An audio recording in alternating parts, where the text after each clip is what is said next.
안녕하세요. 오늘 여러분과 나누고 싶은 이야기가 있습니다. 사랑하는 사람을 잃은 한 분의 특별한 추모 방식에 관한 이야기입니다. 만약 이런 감동적인 이야기들을 더 자주 보고 싶으시다면 지금 좋아요 버튼을 눌러주시고 구독과 알림 설정까지 해주세요. 여러분의 작은 관심이 더 많은 따뜻한 이야기들을 전해드릴 수 있는 힘이 됩니다. 서울에 사시는 김정호 씨 67세 45년을 함께한 아내 미영 씨를 암으로 떠나보낸 지 이제 2년이 되었습니다. 아내가 세상을 떠난 그날부터 정호 씨는 매일 저녁 6시 30분이 되면 어김없이 집 근처 한강공원으로 향합니다. 그리고 그 자리에서 노을 사진을 찍어 아내의 휴대폰으로 문자를 보냅니다. 물론 답장이 올리 없다는 걸 알면서도 말이죠. 첫 번째 문자는 이랬습니다. 여보, 오늘도 우리가 좋아했던 그 자리에서 노을을 봤어. 당신이 없으니 혼자 보는 노을이 이렇게 쓸쓸할 줄 몰랐네. 하지만 이 아름다운 풍경을 당신과 나누고 싶어서 사진으로 보내. 거기서도 볼 수 있겠지? 정호 씨와 미영 씨 부부는 결혼 후 거의 매일 저녁 산책을 했습니다. 특히 한강공원의 노을을 보는 것이 두 사람만의 소중한 일상이었죠. 미영 씨는 항상 말했습니다. 여보, 오늘 노을이 참 예쁘네. 내일은 또 어떤 노을을 보여줄까? 그런 아내가 병원에 입원한 후 정호 씨는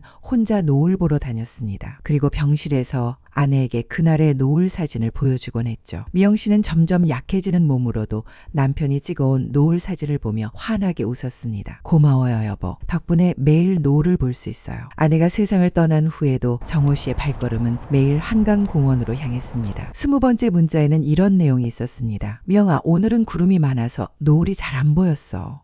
그래도 당신이라면 이런 흐린 하늘에서도 아름다움을 찾아냈을 텐데 나는 아직 당신만큼 감수성이 풍부하지 못한가 봐. 그래도 매일 배워가고 있어. 정호 씨의 문자는 단순한 일상 공유를 넘어 깊은 철학적 사색을 담고 있었습니다. 50번째 문자입니다. 여보, 오늘 젊은 커플이 우리가 앉던 벤치에 앉아서 노을을 보고 있더라고. 그 모습을 보니 우리의 젊은 시절이 생각났어. 당신도 기억하지? 우리도 저렇게 다정하게 노을을 보며 미래를 꿈꾸곤 했잖아. 그때는 이렇게 혼자가 될 줄 몰랐는데 말이야. 계절이 바뀌어도 정호 씨의 일상은 변하지 않았습니다. 봄에는 벚꽃과 함께 물든 노을, 여름에는 뜨거운 태양이 만드는 붉은 노을을, 가을에는 단풍과 어우러진 노을을, 겨울에는 차가운 공기 속에서도 따뜻한 노을을 찍어 보냈습니다. 100번째 문자는 특별했습니다. 미영아, 벌써 100번째 노을이야. 100일 동안 당신 없이 노을을 봤구나. 처음에는 너무 외롭고 힘들었는데 이제는 이 시간이 당신과 대화하는 소중한 시간이 되었어. 당신이 저 노을 속에 있다고 생각하니까 덜 외로워. 어느 날은 비가 와서 노을을 볼 수 없었습니다. 그날의 문자는 이랬어요. 여보, 오늘은 비가 와서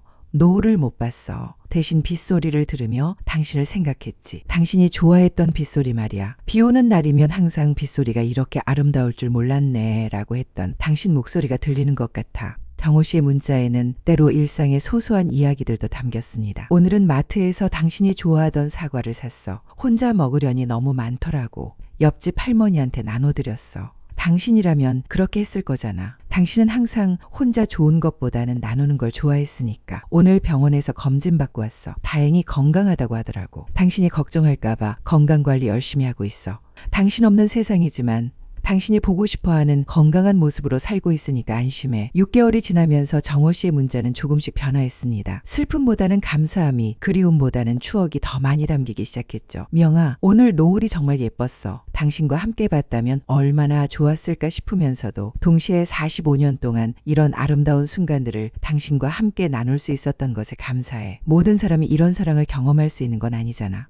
정호 씨는 노을을 보며 아내와의 추억을 되새기기도 했습니다. 기억나? 우리 신혼 때 이곳에서 처음 노을을 같이 본 날. 당신이 평생 이런 노을을 함께 보자고 했잖아. 그때는 평생이 얼마나 짧은 건지 몰랐는데. 하지만 그 약속 지금도 지키고 있어. 비록 당신은 보이지 않지만 내가 보는 모든 노을에 당신이 함께 있으니까. 1년이 지나자 정호 씨의 문자에는 새로운 깨달음들이 담기기 시작했습니다. 오늘은 어린 손자가 함께 노을을 보러 왔어. 할아버지, 왜 매일 여기 와요? 라고 묻더라고. 할머니와 약속해서라고 대답했더니 할머니도 좋아하겠어요 라고 하네. 아이의 순수한 마음이 할아버지 마음을 따뜻하게 해줬어. 당신도 손자 생각에 기뻐할 거야. 때로는 다른 사람들과의 만남도 이야기했습니다. 오늘은 여기서 같은 처지의 할아버지를 만났어. 부인을 떠나보낸 지 3년 되었다고 하시더라고. 서로의 이야기를 나누니까 덜 외로웠어. 당신도 저 할아버지 부인과 좋은 친구가 되었을 거야. 거기서도 외롭지 않기를. 정호 씨의 문자는 때로 철학적이기도 했습니다. 미영아, 오늘 노을을 보다가 문득 생각했어. 노을이 아름다운 이유는 잠깐이기 때문일까? 우리의 사랑도 그랬던 것 같아. 영원할 것 같았지만 결국 잠깐이었기에 더욱 소중했던 거야. 당신과의 45년, 그 모든 순간이 노을처럼 아름다웠어. 500일째 되는 날의 문자입니다. 500일, 벌써 500번의 노을을 당신과 나눴구나. 처음에는 이 일상이 얼마나 계속될지 몰랐는데 이제는 이것이 내 삶의 일부가 되었어. 당신을 그리워하는 마음도 이제는 슬픔보다는 사랑으로 바뀌었어. 그리움도 사랑의 한 형태라는 걸 배웠어.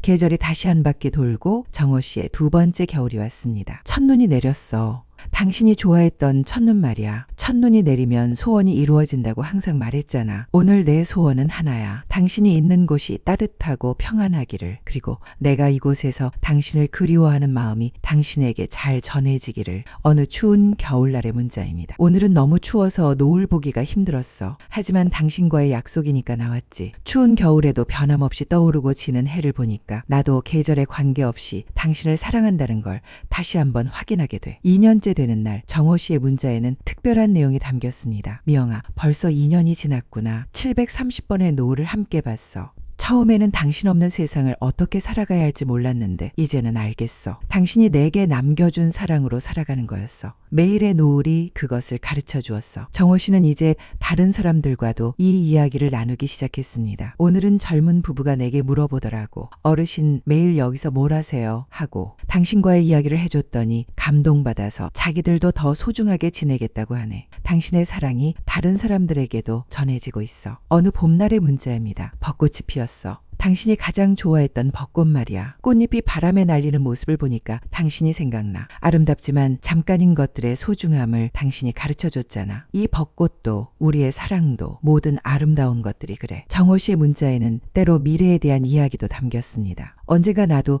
당신 곁으로 갈 날이 있겠지. 그때까지는 이 자리에서 매일 당신을 생각하며 살아갈. 그리고 그날이 오면 우리 함께 이 한강의 노을을 영원히 볼 수 있을 거야. 그날까지 기다려줘. 1000일째 되는 날의 문자는 더욱 특별했습니다. 1000일, 1000번의 노을. 이제는 확신해. 사랑하는 사람을 떠나 보낸다고 해서 사랑이 끝나는 게 아니야. 오히려 다른 형태로 계속되는 거야. 매일의 노을이 그 증거고 이 문자가 그 증거야. 당신에 대한 내 사랑은 지금도 현재의 진행형이야. 어느 여름 저녁의 문자입니다. 오늘은 소나기가 지나간 후 노을이 특히 선명했어. 비가 공기를 맑게 해준 것처럼 당신과의 이별도 내 사랑을 더 맑고 선명하게 해준 것 같아. 아이러니하지? 헤어짐이 사랑을 더 깊게 만든다니. 정호 씨는 이제 다른 사람들에게 조언도 해주고 있습니다. 오늘 같은 처지의 할머니를 만났어. 남편을 잃고 너무 슬퍼하고 계시더라고. 내 이야기를 들려드렸더니 조금은 위로가 되셨나 봐. 사랑은 죽음보다 강하다는 말 이제 정말 이해하겠어. 당신이 내게 가르쳐준 거야. 가끔은 유머러스한 문자도 있었습니다. 오늘은 비둘기 한 마리가 내 옆에 와서 같이 노을을 봤어. 혹시 당신이 보낸 건 아니야? 당신 같은 느낌이었거든. 다정하고 온화한 느낌 말이야. 만약 그거였다면 다음에는 좀 더 오래 있어줘. 1500일이 지나갈 무렵 정호 씨의 문자에는 깊은 평온함이 느껴졌습니다. 미영아, 이제는 슬픔보다는 감사함이 더 커. 당신을 만날 수 있었고 사랑할 수 있었고 함께 할 수 있었던 모든 순간들이 축복이었어. 이 노을 같은 우리의 사랑을 가질 수 있었던 것만으로도 내 인생은 충분히 아름다웠어. 어느 겨울날의 문자입니다. 오늘은 특히 추웠지만 노을만큼은 따뜻했어. 당신의 사랑 같았어. 아무리 차가운 현실이라도 당신의 사랑만 생각하면 따뜻해져. 이 느낌을 평생 간직하며 살 수 있어서 행복해. 정호 씨는 이제 일상이 주는 의미를 완전히 이해했습니다. 처음에는 당신에게 보내는 일방적인 메시지라고 생각했어. 하지만 이제 알겠어. 이 시간은 당신과의 대화 시간이었어. 비록 답장은 없지만 매일의 노을이 당신의 답장이었던 거야. 오늘도 사랑해, 고마워, 잘 살고 있구나 하는 2000일째 되는 날의 문자입니다. 2000일, 정말 많은 시간이 흘렀구나. 이제는 당신 없는 삶에도 익숙해졌어.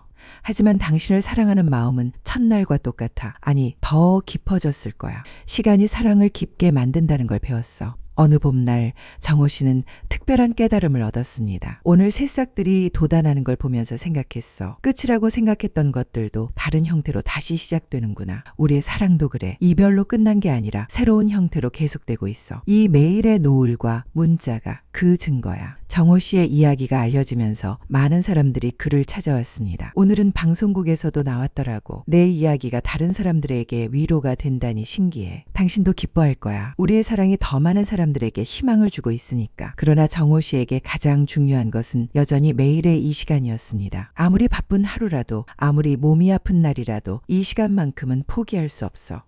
이 시간이 내게는 당신과의 약속 시간이고 사랑을 확인하는 시간이고 살아가는 이유를 찾는 시간이니까. 최근의 문자에는 이런 내용이 있었습니다. 우영아, 나도 이제 많이 늙었어. 언젠가는 이 발걸음도 멈출 날이 오겠지. 하지만 그날까지는 계속할 거야. 이 노을 속에서 당신을 만나는 일을, 당신에게 사랑을 전하는 일을, 이것이 내 남은 인생의 가장 소중한 일이니까. 오늘도 정호 씨는 한강공원에 서 있을 것입니다. 6시 30분 어김없이 그 자리에서 노을을 바라보며 45년을 함께한 사랑하는 아내에게 오늘의 마음을 전할 것입니다. 오늘의 노을도 아름다워. 당신과 함께라면 더 아름다웠을 텐데, 하지만 이렇게라도 당신과 나눌 수 있어서 행복해. 내일도 모레도 내가 숨쉬는 마지막 날까지 이 사랑을 계속할게. 사랑의 미영아, 사랑은 죽음보다 강합니다. 정호 씨의 2년간의 문자가 그것을 증명하고 있습니다. 매일 같은 시간, 같은 장소에서 보내는 변치 않는 사랑의 메시지. 그것이 진정한 사랑의 모습이 아닐까요? 비록 답장 없는 문자이지만 그 문자 속에는 45년간 쌓아온 사랑의 모든 것이 담겨 있습니다. 그리고 그 사랑은 지금도 계속되고 있습니다. 매일 저녁 한강의 노을과 함께 여러분도 소중한 사람이 있다면 오늘 한 번 더 사랑한다고 말해보세요. 우리에게 주어진 시간이 영원하지 않다는 것을 정호 씨의 이야기가 일깨워주고 있으니까요. 지금까지 들어주셔서 감사합니다.